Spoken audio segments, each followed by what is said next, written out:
Greetings everyone, this is Eric Andelin, aka Loco Gringo. I just don't have the hat on. But I thought I would share a ride that I did New Year's 2021. So 2 years ago. I'm late in getting this out, but we're about to take this ride again, so I thought I would get the information out to you. So this is about a ride from Miami to Key West.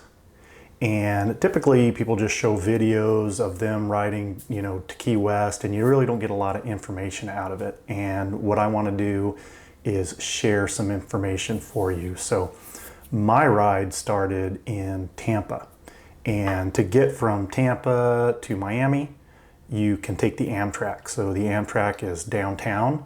For me, it's about a 2-mile ride. So what I did was I loaded up my bike and my gear and headed to the Amtrak station. You can pick up the Amtrak going south about 1 o'clock in the afternoon, and it takes, if everything goes well, they don't run over a person or hit a tree or something like that, you're in Miami at around 6:37 p.m. Now, it doesn't drop you off in the greatest place in Miami. It drops you off in Hialeah. And there's, it's industrial, and at that time it's dark. So you probably want to extend your trip a little bit from the Miami station. And you'll see on the map here, if you just ride a little bit south and 1 block over, then you can pick up the Metro.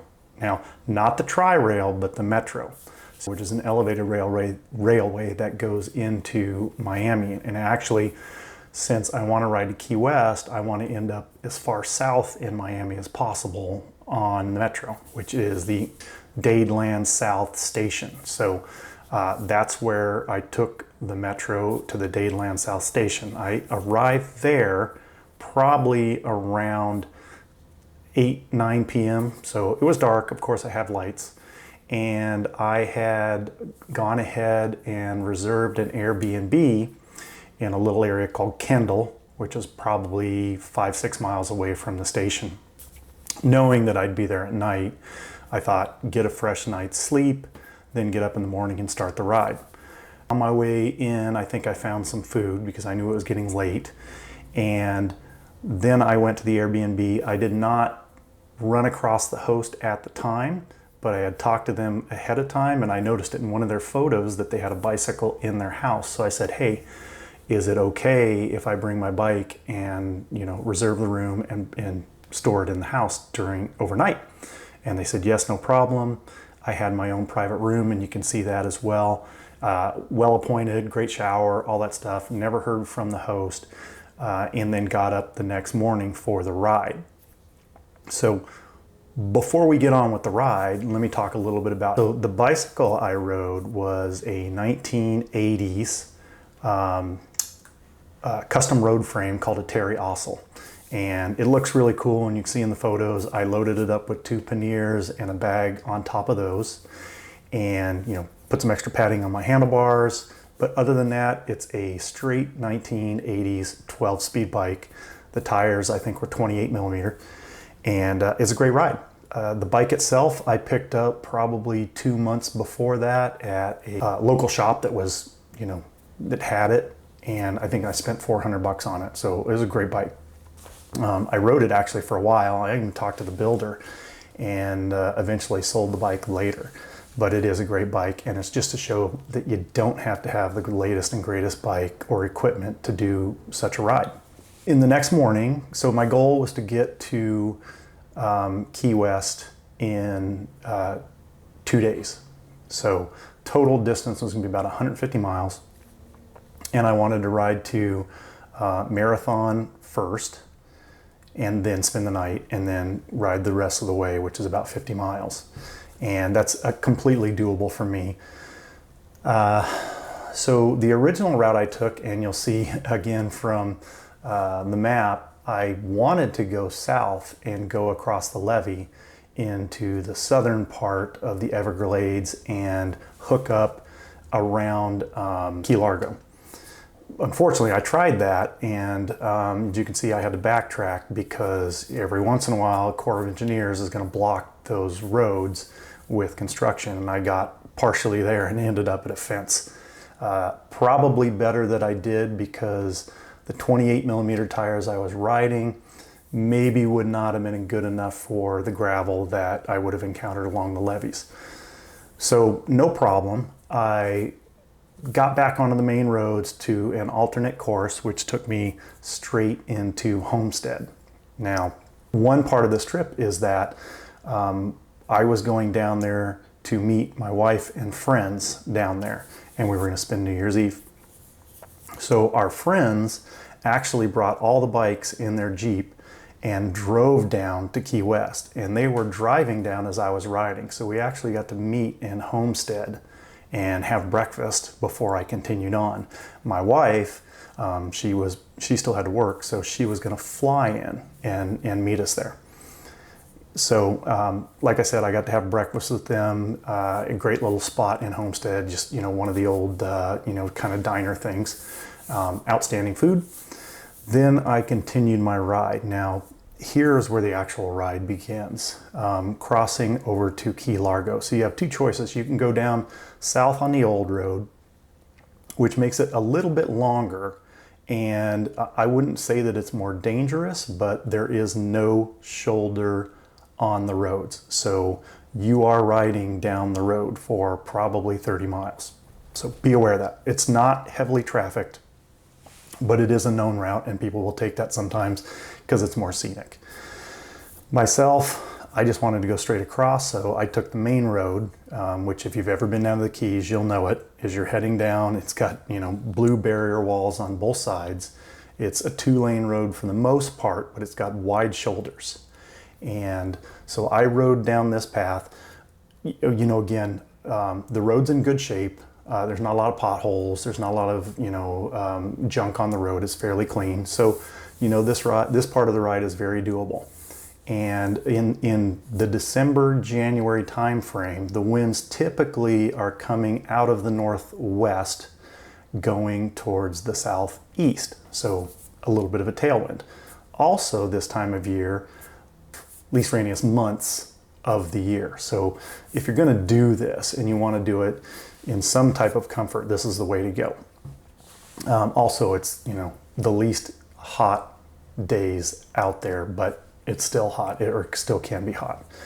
When I went across, I think it was in the 70s, and I actually, you know, I'm pretty much a casual tour. This is 100 miles, so I was taking my time, and, you know, I was riding, you know, shirt off, getting a nice tan, as you can see in the photos.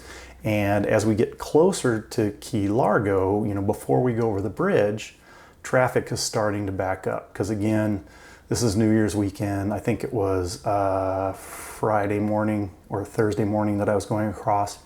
So traffic started to back up. But the fun thing about that is that I was passing all the cars, and they were offering me water bottles, talking to me, you know, as they passed me and I passed them. So it was, you know, nice little bit of camaraderie. And again, everybody was good, plenty of shoulder, so this is an easily doable part of the ride. Now, right before you get to Key Largo, you go over a bridge, and if you need to stop and get some food or anything like that, there's a little bar/restaurant down there in the marina that you could go to, or you can just continue on over the bridge and make the turn, and then you're in Key Largo. And honestly, I saw no reason to stop, so I kept going to Key Largo. Now, I will let you know that from Homestead to that bridge is about 19 miles, and there is no shade. So, you know, have something to cool yourself off, have something to wipe yourself off with, have plenty of liquids, and you'll be fine. Once you get to Key Largo, you're kind of back into, you know, residences and businesses, and there's plenty of places to stop. Now, you have two choices as you're going in. On the right side, as you're, you know, going down the main road, there's some path on the side, and then there's a shoulder. And then I think on the left side, as you get to John Pennekamp State Park, there's also a trail on that side. Take your pick. I stayed to the right because I kind of knew I was just going to keep motoring on through, and I've done this before, and there's some, you know, a couple of photos of what the trails look like. I didn't take a lot of video this time, just because I was, you know, moving through. What I did do was stop in Isla Mirada. It's one of my favorite places. You've got Isla Mirada Brewing and Florida Keys Brewing right there. So great places to stop, get a beverage, chill out for a bit, and then continue the ride. So from there, I continued the ride to Marathon, and you could see the path. I would love to tell you that the exact path I took is what you could take now, but it's been 2 years and we've had a couple of hurricanes since then. So, you know, never rely on an old video for which side of the road you need to be on and what trail's good, because it changes every year. Just know that you will run across dead ends in the trails, and you will have to cross the road, and you may, you know, be coming up to a bridge and find out that you can't go across that bridge on the pedestrian side because it's still blown out. So you're going to get rerouted to the road. You need to be comfortable with riding on a shoulder. It's just the way it is down there. I will say that for the most part, the people that are driving down to Key West are taking it fairly easy. There is a speed limit that's reduced in most places. So, you know, it's not like riding on, you know, the freeway or anything like that. And honestly, the locals are accustomed to bicycles going down there and coming out. So those people are okay. I would just say avoid going down during, you know, what would be rush hour traffic, or, you know, when work lets out, because you will see more cars. What I had arranged in Marathon was, again, to stay with a couple that I had met. They had a sailboat in Marathon, so I pulled in around 4 o'clock, chatted with them. They came over in the dinghy, took me to the marina where the showers were. I was able to get cleaned up and shower, and then we went back out to the boat where we had a fantastic meal that she had made, and you know, nice big bottle of wine, and we sat and chatted about things that we had in common all night, and you know, until we went to sleep for the night. Great couple, and you know, anytime you don't have to spend money on lodging, that's great. So next morning I got up, and you know, the first thing you hit in Marathon is 7 Mile Bridge. So before you do that, you want to eat, because once you're on 7 Mile Bridge, you've got about 12 to 15 miles of no man's land to cross the bridge and then get to the next key, where there are a couple places to grab some food. In my case, you know, my goal was to get into Key West by around noon. Our friends were already there and already checked into our hotel. My wife was flying in, so I just continued on. I think the only place I stopped was at Baby's Coffee or Cafe. It's, you know, a well-known local stop. You have to stop there if you're driving down or driving out. It's just the place to go. So I stopped there, had a snack, chatted with some other riders, and continued on to Key West. Actually, when I was riding into Key West, I saw my wife's plane flying over, so I actually beat her by about a half an hour getting to our room. And where we stayed at was the Heron House Court, which is where we always stay when we go down to Key West if we can. And we had our friends there with us. We spent New Year's together. We all rode around, you know, during the New Year's weekend, just getting around bar hopping and things like that. We spent New Year's Eve on Duval, as everybody else did, and had a great time. The next day, our friends drove out, took all the bikes with them, including the one I rode, and my wife and I flew back to Tampa because we had, you know, to get to work as soon as possible. As far as pointers for, you know, getting down to Key West, the other things I can think of is, you know, be prepared for 7 Mile Bridge. You don't really think it's that long until you actually do it, and then you realize, yes, this is a long bridge. Again, cars were pretty, you know, accommodating, you know, not coming too close and things like that. So that part, you know, I was fine with. Now, taken for granted, I am a road rider. I don't ride on sidewalks. I ride in the road, and I take up as much of it as I can. Be aware of that. Oh, technology point. If you have a Garmin, pick up the Garmin Varia rear tail light, because that has a radar in it, and if you're connected to an 8 series or a 10 series Garmin, that radar will show you cars coming up behind you, which is really nice. But what's the nicest part about it is it'll also show you when there are no cars behind you, and when there are no cars behind you, obviously you can, move yourself over more towards the middle of the lane and not put yourself in peril on the edge of the road. So that's a big tip. If you can get a Garmin Varia RTL, I think it's what it's called, rear tail light, definitely get it. Don't worry about the camera. That's a waste of time. Just get the radar. Other than that, again, tire size, 28 millimeter tires were fine. If you want to ride a gravel bike, which is what we'll be doing on the next trip, you're going to have wider tires, but there was never an instance where you were like riding through sand or anything like that. Let's see what else. Again, plenty of water. There are places to stop for drinks and liquid, but there are also, dead spots where you're going to go 10, 12, 20 miles without seeing any kind of, water or, gas station or anything like that. So just be aware of that. I did hear, if you're interested in riding down to the Keys, I heard there is now a bike shop in Key Largo that you can go down to. You can rent bikes from them, whether it's an e-bike or just a regular road bike, and you can drop your luggage off with them. You ride down to the Keys on the bike, which again from Key Largo is 100 miles.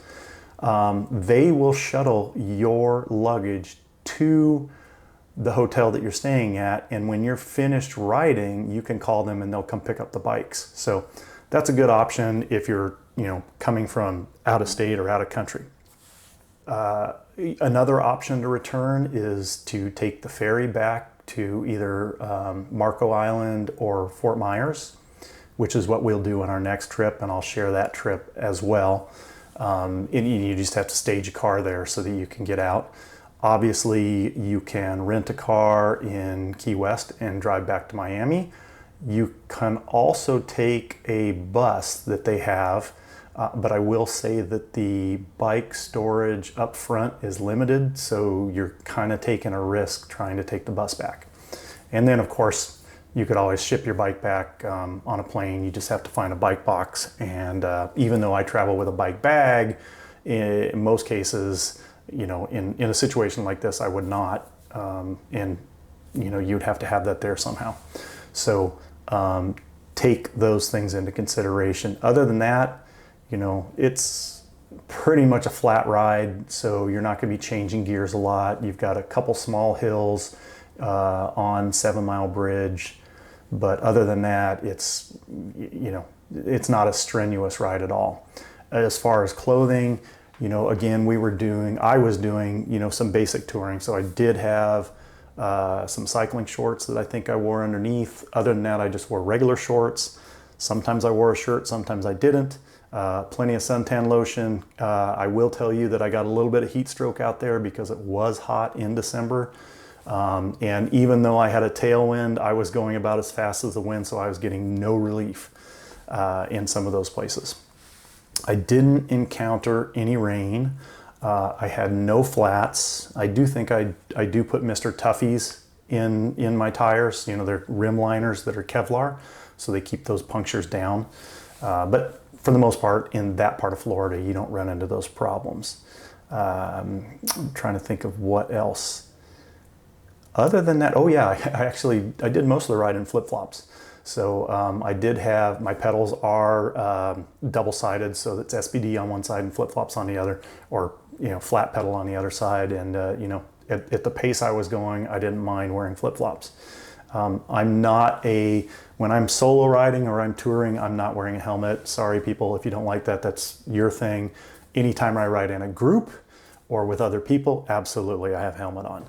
But plenty of lighting, again, in case you end up riding at night, so people can identify you, but it's a pretty straightforward ride. I will be doing this ride again, probably by the time you see this video, with my wife, and we'll be doing a little bit of different tour. I'll share that one when it comes about. But I create this video because I hopefully can help alleviate anybody's fears or answer their questions about doing such a ride. This is not a difficult ride. Again, traffic's not bad. You will be riding on the shoulder a lot. You will get also some dedicated trail. So, it's a mix of everything. And again, going across the bridges, 7 Mile Bridge, just keep your nose to the ground, or more importantly, look around and see what's around you, because it's a beautiful bridge. And I can tell you, I've seen some massive sharks down there and some huge rays. Definitely worth stopping and taking a couple photos. Just be safe while you're out there. Where we typically go when we're in Key West, we go to the Tiki Bar.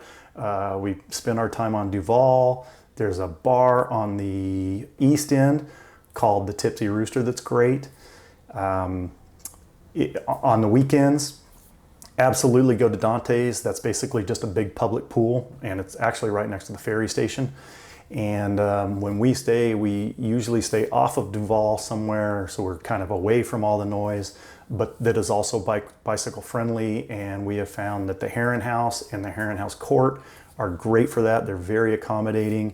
If you have any questions about doing this ride, please feel free to contact me. My information's down here below. And, happy riding.